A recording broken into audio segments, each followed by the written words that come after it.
welcome back for vlog 3 of the 30 Days Wild vlogs. In this week's vlog, it's one of my favourite activities of the whole month, which was paddleboarding. I really hope you enjoyed this video and see you next time.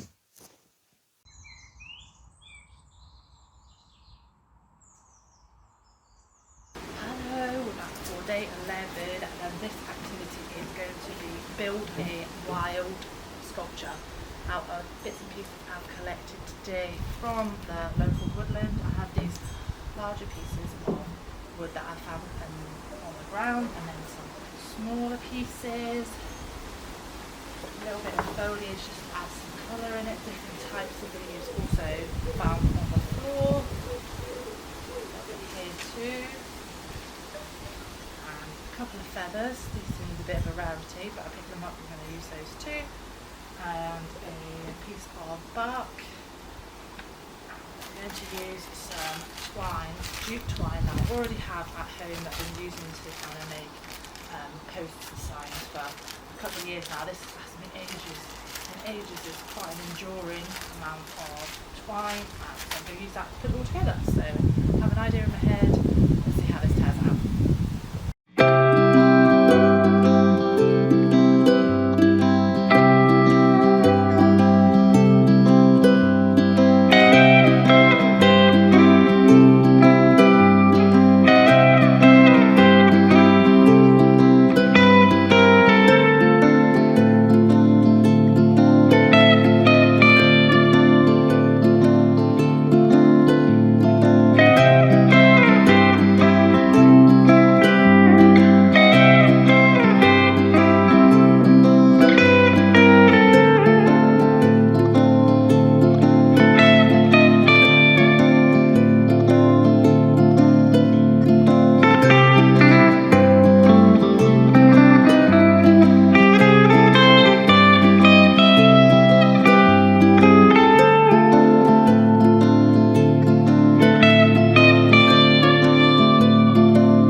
We were so fortunate that the Mikron Theatre company was performing so locally to us that I could include it as part of the 30 Days Wild Challenge. The Mikron Theatre company was established in 1972 and prides itself on bringing professional theatre to your doorstep. They travel anywhere for everyone by canal, river and road and have a company narrowboat named Tyseley and perform in every conceivable venue to make their theatre productions accessible for everyone. In 50 years, Mikron Theatre have written 66 original shows, performed over 5,200 times to over 436,000 people, and spent 34,000 boating hours travelling on inland waterways. What an achievement! Rachel and I went to see The Red Sky at Night, written by Lindsay Rodden. The production is described as a love letter to the weather, exploring climate change, the human relationship with weather, and the science and history of forecasting weather before satellite imagery and computers provided progress and accuracy within this science. The plot is described as: through the chronicles of history, people have gazed up and marvelled at the mysteries of the weather. Generations have tried to master the elements and understand the magic of the skies. Haley's sunny, beloved dad was the nation's favourite weatherman. He could make a typhoon sound like a tickle. Haley is now following in his footsteps to join the ranks of the forecasting fraternity, or at least local shoestring tea time telly. When the pressure drops and dark clouds gather, Haley is melting faster than a lonely snowflake. She's seen the future's forecast, but will anyone listen? Bring your anorak and your factor 50. Well, you never know. The story was written during the pandemic lockdown, as described by Lindsay Rodden, the writer. When we were stuck at home, there were times when all I could manage was to talk about the seasons changing, the sun sticking around, the flowers opening, the birds singing. It felt to me that the big sky above us was connecting us all, even if we couldn't be together. It was the one thing that wouldn't change. Sometimes the weather seems to reflect what's inside us. Sometimes we are entirely at the mercy of it.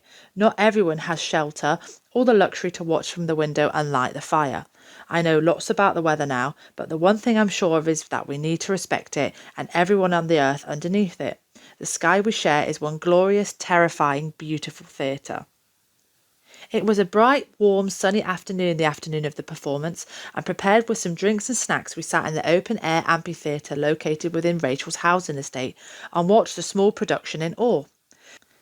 There were original songs, a brilliant story about a new local TV weather forecaster grieving the loss of their father, some science, some history, some comedy, and a special visit from the local Red Kites.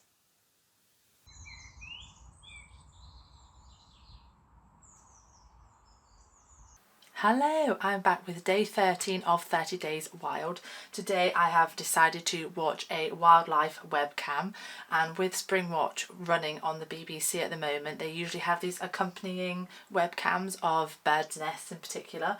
So today I'm just going to sit here for, I don't know, half an hour, watch some of their webcams and some of their birds' nests and, engage with nature in a way that isn't always possible on the usual day-to-day basis, because we are too big and noisy and are loud, and we are disruptive. So the chance to kind of see these nests and how these birds breed and look after their young up close is virtually impossible without a track cam or a webcam or a nest cam, whatever you want to call it. So I'm going to start with Springwatch multi-view. Turn some volume up and watch that for a few minutes first. I will move the camera a bit closer, I think, so that you can actually see the screen better than me. You don't really need to see me.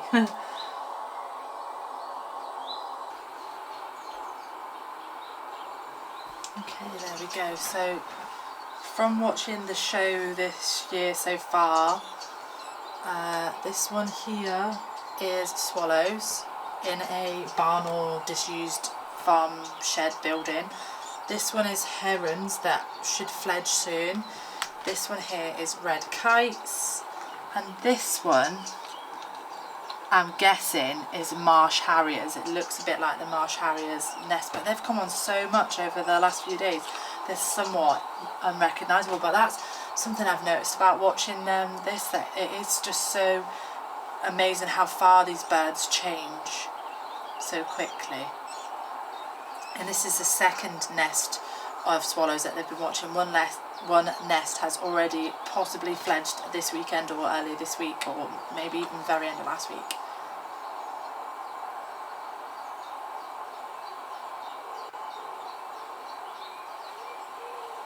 Something completely amazing about birth.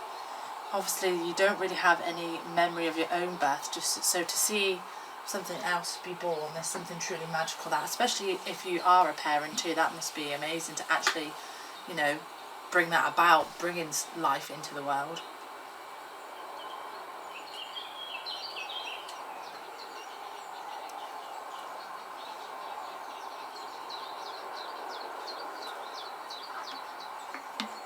It looks pretty peaceful at the moment, doesn't it? No food's being brought in at the moment by the looks of it. I might change to one of the other cameras. And this may also be the secondary heron nest that they were watching, because the other one had pretty much fully fledged herons. They look like there's possibly a baby heron in there. So maybe this is a different nest. Someone came back here. Oh, they're gonna get fed, are they?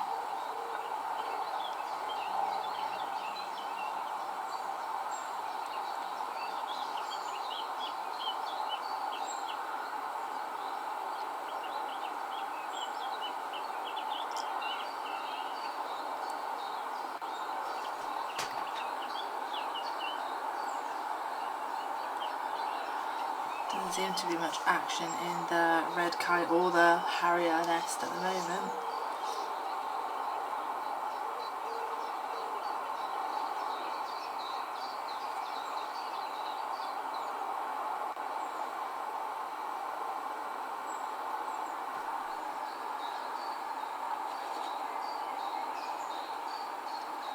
Blimey, this red kite is so close to the edge.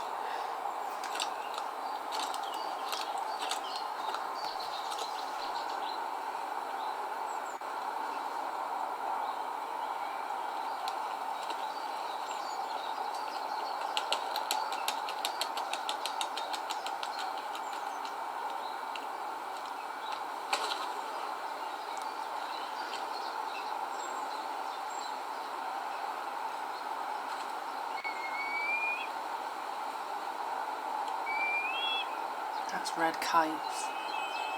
So their parents are out there talking to each other.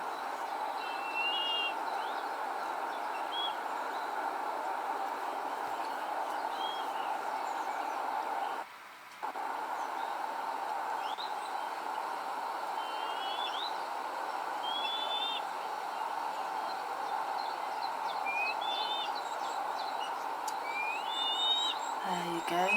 Wow. I think one of them paying attention for food there.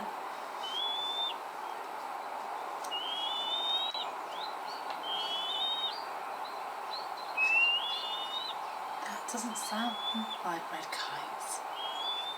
Unless it's the babies.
I'm just seeing what this is.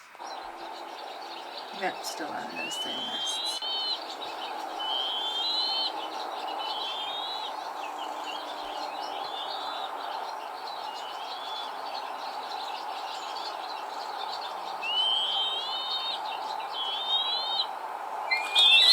Oh, there you go.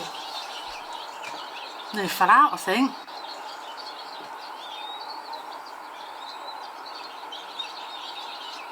Parents brought them something back. I'm gone again. What they got? Oh no, what is that?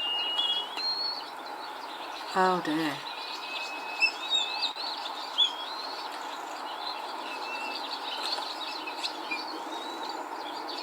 There's a parent come back again, and the swallows also got their parent back. What have they got? Oh god, look at that nest. Those red kites.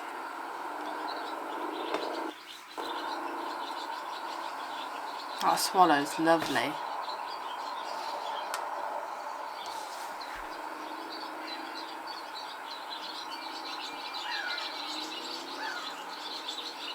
Oh, the heron baby's out.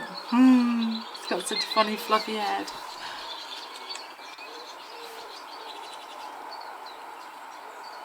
I love when they all open their beaks like that. It looks so cute.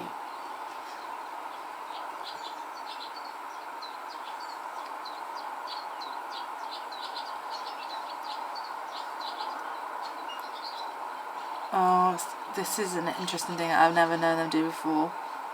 Until recently I watched. They have a fecal sac and the parents come and take it away, I think. That looks like what that one's going to do. To see its bum.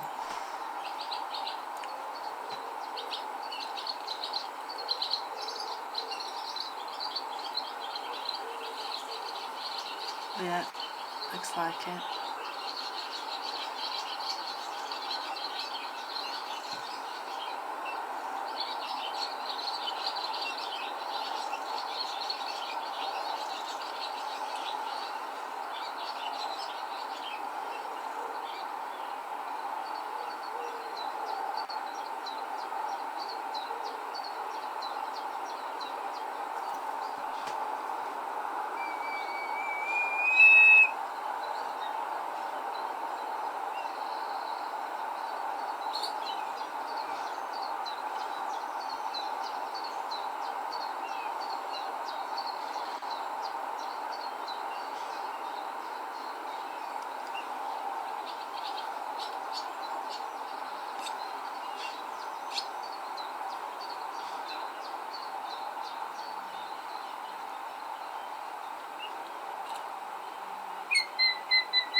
There's a fecal sac that the parent took away.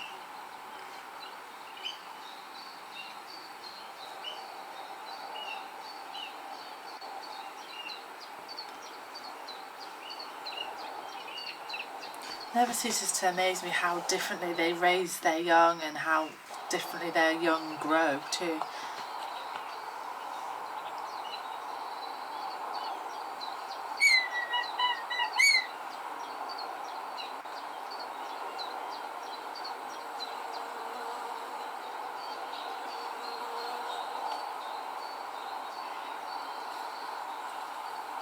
I haven't seen the marsh harrier parent come back yet at all.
camera battery's going to die soon, so there won't be much footage of this, unfortunately.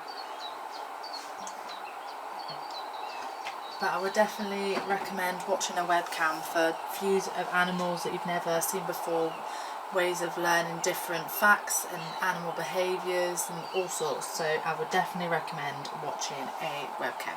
I'm going to sit here for a little bit longer and kind of revel in this natural wonder of growing up as a bird